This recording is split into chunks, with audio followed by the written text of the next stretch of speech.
What I got, you can't buy. It resides between my eyes. Walked through the fire, came out better on the other side. See, life's like a beach if you find the sand. Right now, I feel like $100,000. You are listening to Inspired Insider with your host, Dr. Jeremy Wise.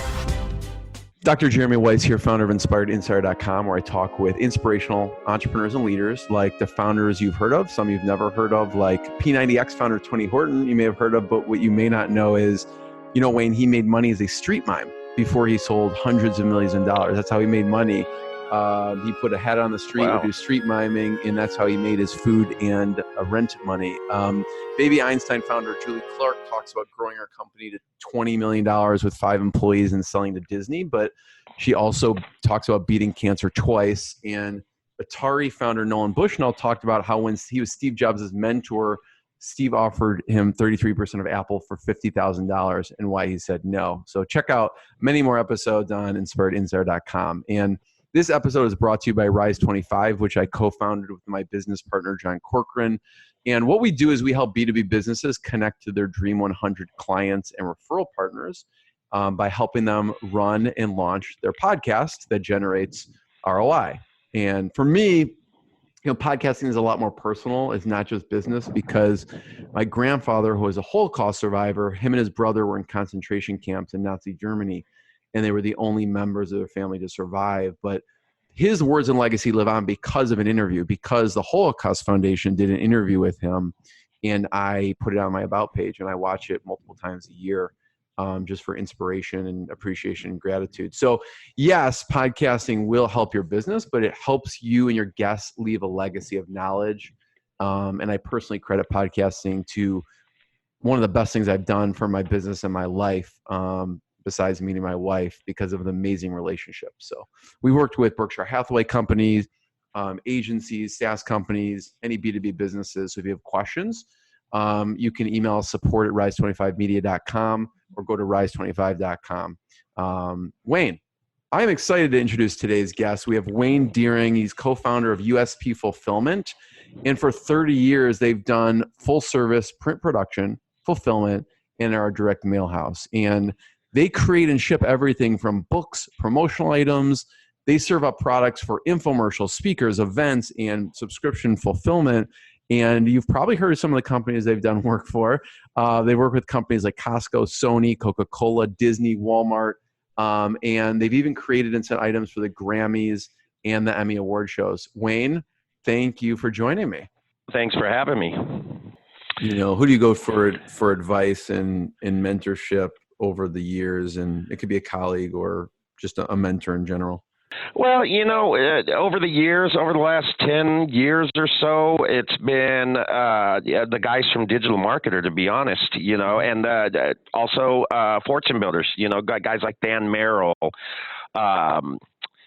with Roland Frazier, Ryan Dice, you know, Perry Belcher. Talking to those guys, we are heavily invested in their success, because they order a lot from us. So, you know, and their success has been tremendous. So using them as a mentor, or relying on them as a mentor, and asking for advice from them, those are probably the people I go to the most. Yeah.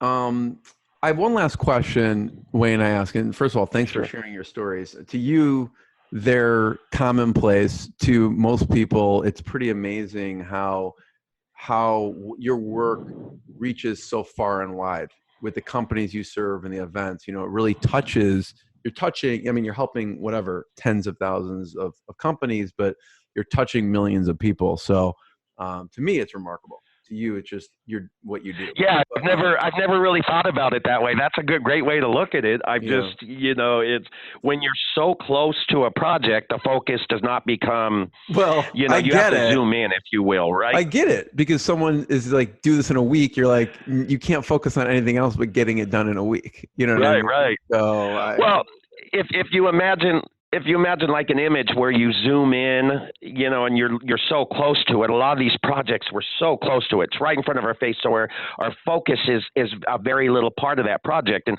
I don't really ever zoom out enough to make sure the process goes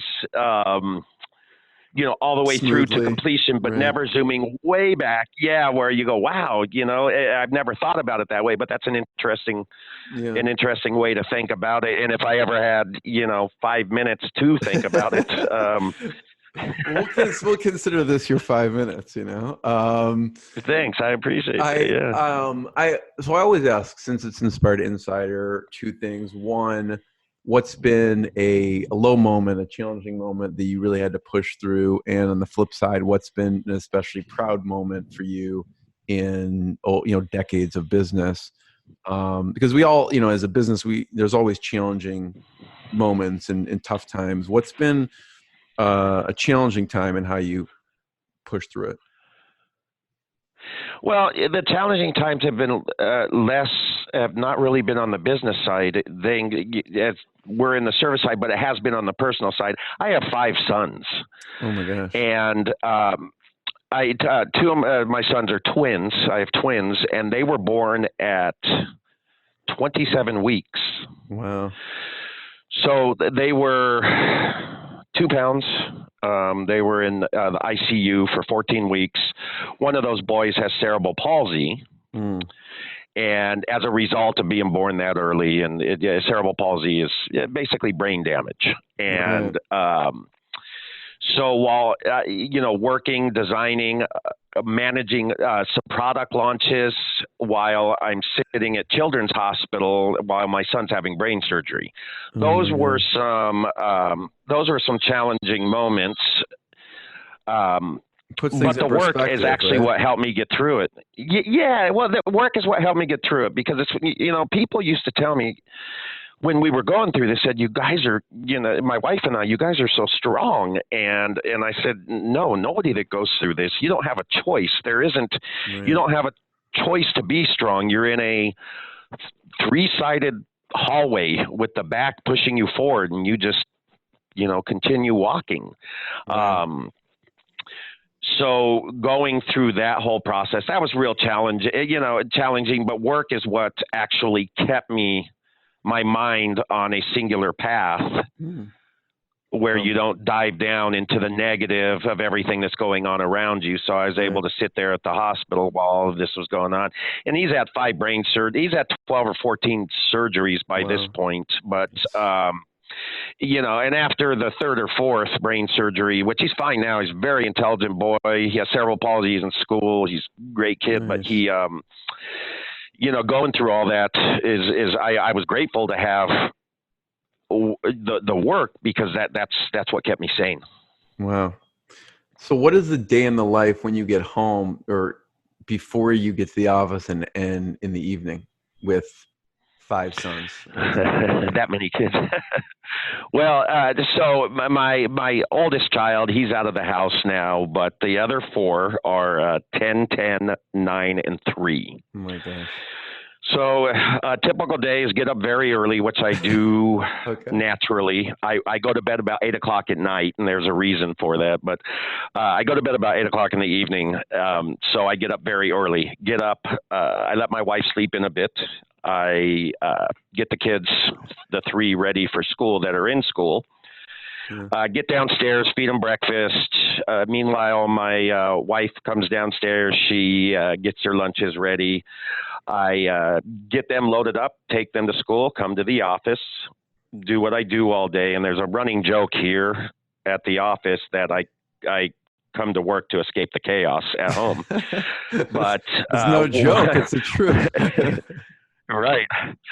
So then my wife picks them up. I get home. I hang out with the boys. We talk about their days. We do that sort of stuff. They've already had their homework done by the time I get home. Typically, the older boys, or 2 of the older boys, bathe themselves. My 10-year-old with cerebral palsy needs help, so I usually bathe him and my 3-year-old, and that's kind of our time where we talk and chat. And then the reason why I go to bed is it's just a nightly routine. My 3-year-old, after he's got his pajamas on, he comes and lays down with me, and that is like probably the single greatest sedative in the world, because when he lays down with me, I fall asleep with him. So right. And then I wake up, put him in his bed, and rinse and repeat, every day. Thanks for sharing that. That's pretty amazing. Yeah, no worries. So when's number 6 coming? No, I'm just kidding.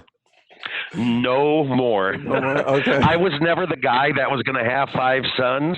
I was just never that guy. And, I'm glad I do have 5 sons. But outside of that, we decided, that was it. Explain to me. Yeah. I mean, come on, after like 2, what about on the flips? Thanks for sharing that, Wayne. On the flip side, what's been an especially proud moment? It could be business or personal. The proud moment is just with the kids mostly, that they're they turned out good. It's challenging, and what I mean by good is just all the issues we went through, from them being born so early. And like I said, they're both on the autistic spectrum. So and they've had 6,500 hours of therapy. Wow. But they've had literally therapy since they came home. And just, that the fact that they're well adjusted and given everything that they've gone through, that's really it. My kids are my greatest, as far as I'm concerned, my children are my greatest achievement. Yeah, totally. Well, thank you. I appreciate you sharing your story, and I appreciate you sharing, because that's the reality of life, right? It's people see the business stuff, but like there's this whole universe that people don't see. It's like when you go home and you come back to work, it's this whole world, which is the most important world. So I appreciate you sharing that. Right. And it's the bulk of your day, right? Yeah. Between sleeping and your family, that's the bulk of your day. And this little bit of work is, and I have an amazing wife that allows me to be me and do what I do. And so that helps as well. If I didn't have that, probably things might be different, or things would be different. So what are some lessons you learned from your wife? She's calmed me down, really. I am by nature an anxious person. I would not. So always moving, always doing something. Yeah, right. So she's really grounded me. That's really what it is. And she's the polar opposite of me. I'm a type AAA personality, and she's very laid back and very easygoing. And it's a good offset for me, because if I had somebody that was just like me, it'd probably be war all the time. What about with your business partner? Is he more calm, or is he more type A like you? Oh, no, he's very calm, very diplomatic. I am the polar opposite. Okay. So he balances you out in the work life. Yeah, he really does. In here, which is funny, he's very diplomatic about things. I'm not. I don't. We do so much that I don't have time for diplomacy with my employees, and they all know me, and they've all been here for a long time. But I don't have time for diplomacy. Things have to get done. Yeah, I don't pull punches. And I don't sugarcoat things, because there's no time for it. Yeah. And, so I think that the two of us together really balance it out well. Cool. Wayne, I want to be the first one to thank you. I really appreciate it. Everyone should check out USPFulfillment.com. Check out what they have going on. Wayne, thank you so much. Thank you so much. What I got, you can't buy. It resides between my eyes. Walked through the fire, came out better on the other side. See, life's like a beach if you find the sand. And right now, I feel like $100 grand.